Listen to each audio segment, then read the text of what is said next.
Hello! Magandang gabi sa inyong lahat.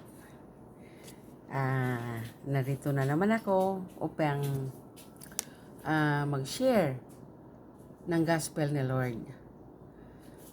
Sa gabing ito, bago tayo magsimula, manalangin muna tayo mga kapatid. Thank you Lord, hallelujah, purihin ka Lord at sambahin ka Lord sa Espiritu at sa katotohanan. Glorify your holy name, O God. Salamat po, Panginoon Lord God, sa gabing ito. Banal na Espiritu, Lord, ay pumarito ka po sa amin, Panginoon. Samahan mo po ako, Panginoon Lord God. Wisdom at knowledge, Panginoon, ibigay mo po sa akin, Panginoon, sa gabing ito, Lord, upang maging buhay po na salita ang aking ibahagi po sa aking mga viewer po, Panginoon. Salamat, Lord God. Hallelujah, hallelujah sa pangalan ni Jesus. Amen and amen. Sa gabing ito, bago ako magsimula, kakantahan ko muna kayo. Isang awitin na para sa Panginoon at para din sa inyo.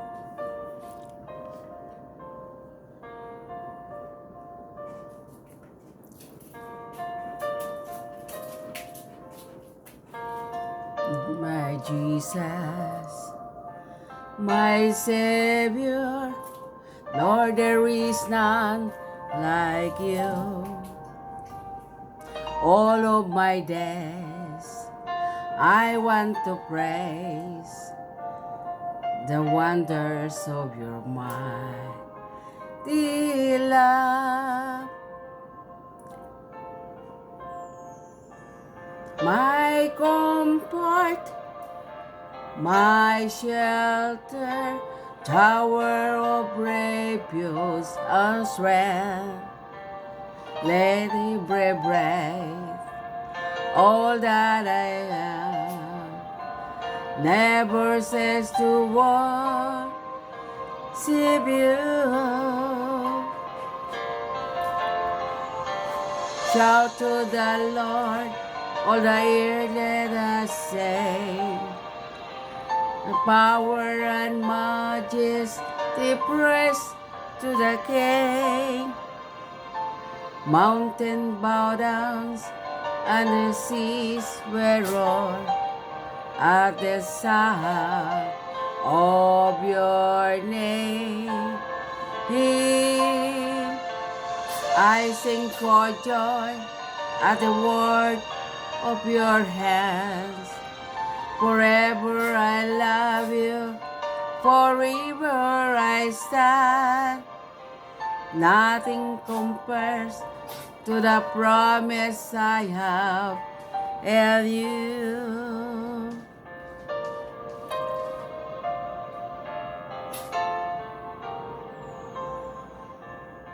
My Jesus, my Savior, Lord, there is none like you. All of my days, I want to praise the wonders of your mighty love. My comfort, my shelter, tower of refuge and strength. Let every breath, all that I have, never cease to worship you. Shout to the Lord, all the earth, let us sing. Power and majesty praise to the King. Mountain bow down and the seas will roar at the sound of your name. I sing for joy at the word of your hands. Forever I love you, forever I stand. Nothing compares to the promise I have. Shout to the Lord, all the earth, let us sing. Power and majesty praise to the King. Mountains bow down and the seas will roar at the sound of your name. I sing for joy at the word of your hands. Forever I love you, forever I stand. Nothing compares to the promise I have in you. Nothing compares to the promise I have. And nothing compares to the promise I have in you. Thank you, Lord. Purihin ka po, Panginoon, sa gabing ito. Hallelujah, hallelujah. Glorify your holy name, O God. Maraming salamat po, Panginoon, sa kabutihan mo, Panginoon, sa buhay ko. Hallelujah, hallelujah. Glorify your name, O God. Maraming salamat. Thank you, Lord. Hallelujah, hallelujah. Thank you, thank you, thank you. Lord, sa gabing ito, salamat, Panginoon, sa awiting ito, Panginoon. At I pray na nagustuhan niyo po ang kantang ito. Dahil ito po ay ginawa ko po para talaga sa inyo. Kayo na ang umintindi sa boses ko dahil hindi naman masyadong maganda, pero at least kumanta ako para sa inyo. Glory, glory, glory. Sa gabing ito, mga kapatid, nasa lesson 4 na po tayo.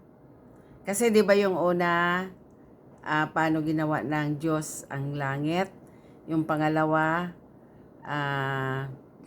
hindi ko na basta ngayon pang lesson 4 na tayo. Nasa Genesis 9 na tayo. Punong kahoy ng buhay ang title niya. So, ang title nito, ang Genesis 2:9, punong kahoy ng buhay. Inalagay ng Diyos ang punong kahoy ng buhay sa gitna ng harden. Ang punong kahoy na buhay ay isang simbolo ng panghabang buhay na kaharian ng Diyos. Sa konseptong ito sa Trinity, ito ay nagpapakita ng kahalagahan ng buhay na ibigay ng Diyos na pinasimulan sa pamagitan ng kanyang salita at patuloy na ipinairal na sa pamagitan ng kanyang Espiritu Santo. So, sa gabing ito, yung sinabi niya na yung punong kahoy na yun ay nasa gitna ng harden. Ang simbolo nito ay ang panghahabang buhay na kaharian ng Diyos sa konsepto ng Trinity. Ito ang nagpapakita ng kahalagahan ng buhay na ibinigay ng Diyos na pinasimulan sa pamagitan ng kanyang salita at patuloy na pinairal na sa pamagitan ng kanyang Espiritu. Ang Panginoon po, ang punong kahoy na ito ay nilagay niya talaga sa gitna. Dahil ito ay pinaka-importante sa buhay ng Panginoon ito. Dahil ito po ay simbolo sa panghabang buhay na kaharian ng Diyos. Kaya napaka-importante po ito mga kapatid. Kaya sa pamamagitan ng Espiritu Santo,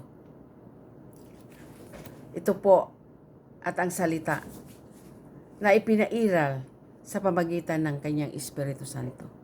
So napaka-importante ang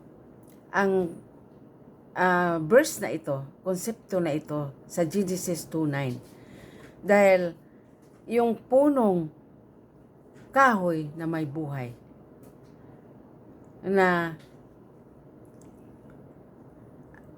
ang Espiritu Santo po ang kasama ng Panginoon dito na sa pamagitan at ng kanyang salita patuloy na pinairal sa pamagitan ng kanyang Espiritu Santo.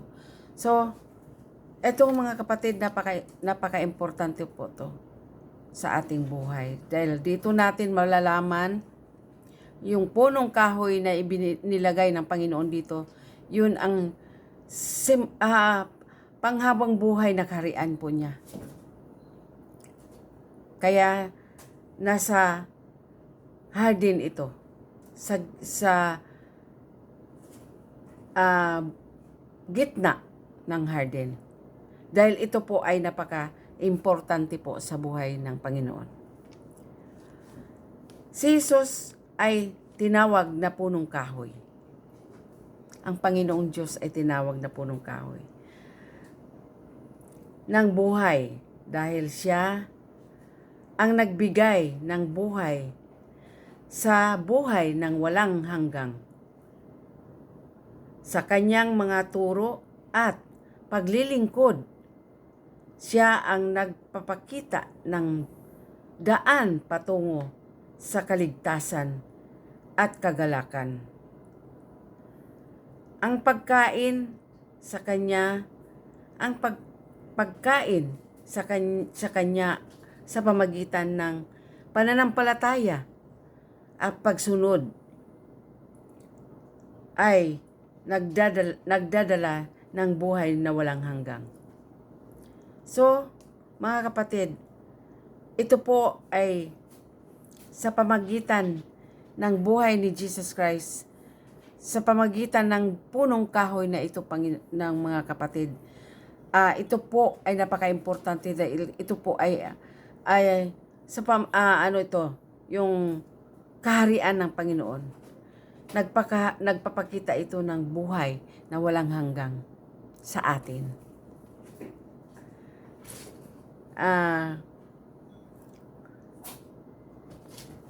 Sa panahon ng kanyang ministeryo, si Jesus ay nagturo ng mga aral na nagpakita ng tamang landas na dapat sundin ng tao upang makamit ang tunay kaligayahan at kabuhayan. Sa kabila ng pagkakasala ng tao, si Jesus ang nagbigay ng pag-asa at pagliligtas sa pamagitan ng kanyang kamatayan at muling pagkabuhay.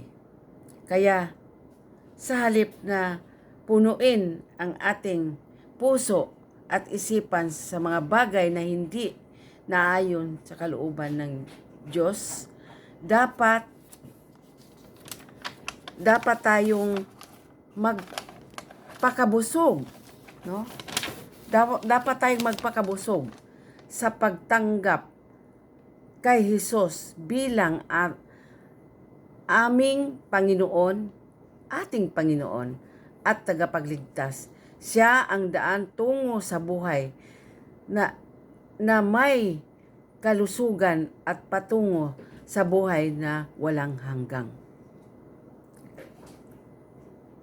Ang katuroang ito ay nagpapatunay po na tayong lahat, kung tayo ay magiging masunurin sa mga utos ng Panginoon, ay ito po ay ating makamtan.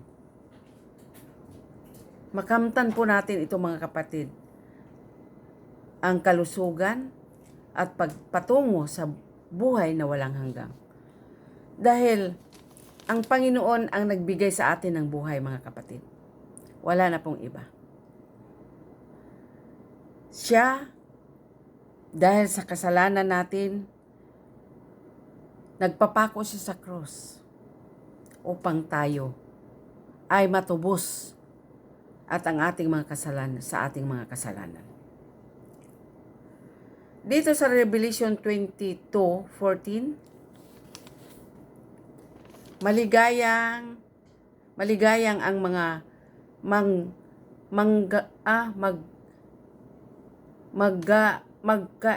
isang gawa ang ng kanyang mga utos.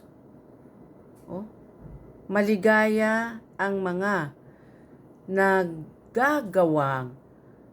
nagsisigawa ng kanyang mga utos upang magkaroon sila ng karapatan sa punong kahoy ng buhay at pumasok sa mga pintuan ng syudad. Hindi pala tayo mabibigyan ng karapatan, mga kapatid, pag tayo po ay lumalakad na taliwas sa mga kautusan ng Panginoon. Magkaroon sila ng karapatan sa punong kahoy ng buhay na pumasok sa mga pintuan ng syudad. Yung pintuan ng syudad, mga kapatid, yun yung kaharian ng Panginoon. Kaya, ang punong kahoy na buhay na ipinakita sa Genesis 2:29 ay nagpapakita ng simbolismo ng panghabang buhay na kaharian ng Diyos sa bagong tipan. Si Jesus ay tinawag na punong kahoy ng buhay dahil siya ang nagbibigay ng tunay na buhay na walang hanggang sa pamagitan ng kaligtasan at kagalakan.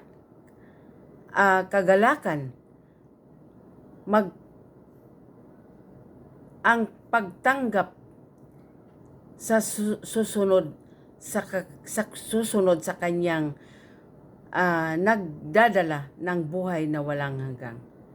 So, ito nga yung kailangan natin na kung ano po yung sinasabi dito sa Genesis 29, 2:9. Pag may Bible kayo dyan, mga kapatid, buklatin nyo po ito. Ang Genesis 2:9 at ang Revelation 22:14. Kasi ito yung binigay na verse dito sa buhay ng punong kahoy. Ang pagtanggap at pagsunod sa Kanya ay nagdadala ng buhay na walang hanggan. Ibig sabihin, mga kapatid, pag tayo, ang lahat ng utos ng Panginoon ay ating susundin, ay nagdadala ito ng buhay na walang hanggan. Gusto ba niyo, mga kapatid, na magkaroon tayo ng buhay na walang hanggan? Ako, mga kapatid, gusto ko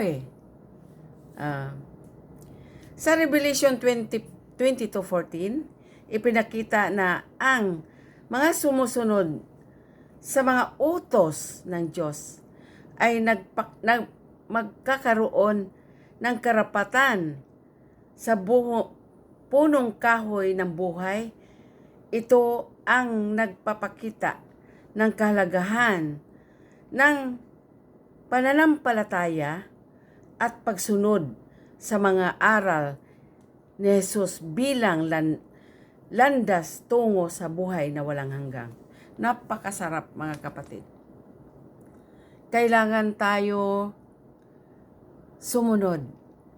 Kaya kailangan nga natin, mga kapatid, magbasa talaga ng Bible. Dahil nandoon lahat ang mga utos ng Panginoon. Kaya itong Revelation, mga kapatid, yung Revelation 22:14, ito, napakahalagang verse ito sa buhay natin. Dahil ito yung buhay ng Jesus Christ na yung sinasabi niyang buhay ng punong kahoy na in-example dito si Jesus po yun. Ang Panginoong Jesus po. Yung in-example dito na punong kahoy na ibig sabihin si Jesus Christ po. Kaya purihin ang Panginoon sa gabing ito. Sana may nakuha kayong lesson dito, mga kapatid.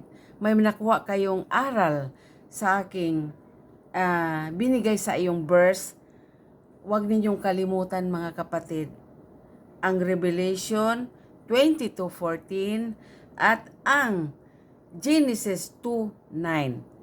Diyan ninyo makukuha, mga kapatid, kung ano ang kahulugan ng punong kahoy na buhay. Buhay na punong kahoy. Yan po, mga kapatid, ang simbolo ng buhay ni Jesus Christ. Kaya dapat natin itong